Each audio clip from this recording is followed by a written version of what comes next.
Bacaan dalam sholat, Ustadz, itu kan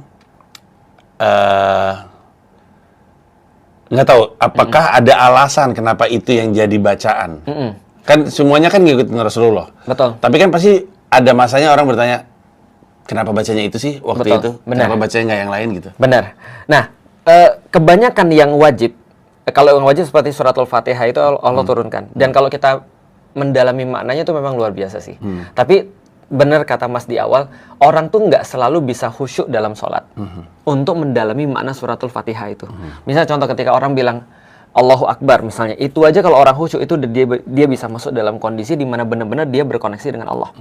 Alhamdulillahirabbil alamin, itu adalah bentuk kesyukuran. Yang menarik gini, Raymond pernah ngomong sama aku, salah satu saran daripada psikolog dia ketika dia lagi dalam tanda kutip punya problem misalnya lagi stres, itu adalah diajarin untuk senantiasa bersyukur. Jadi orang-orang aku lihat di luar juga ada journaling, Mas.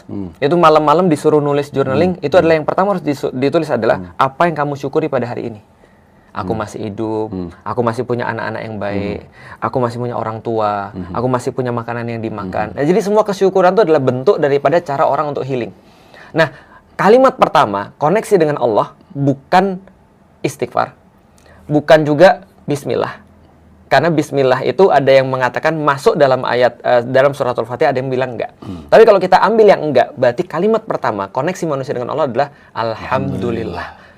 Rasa syukur pada Allah, Alhamdulillah. Ketika itu kita bayangin, apa sih yang kita Alhamdulillah itu? Damn, that's strong.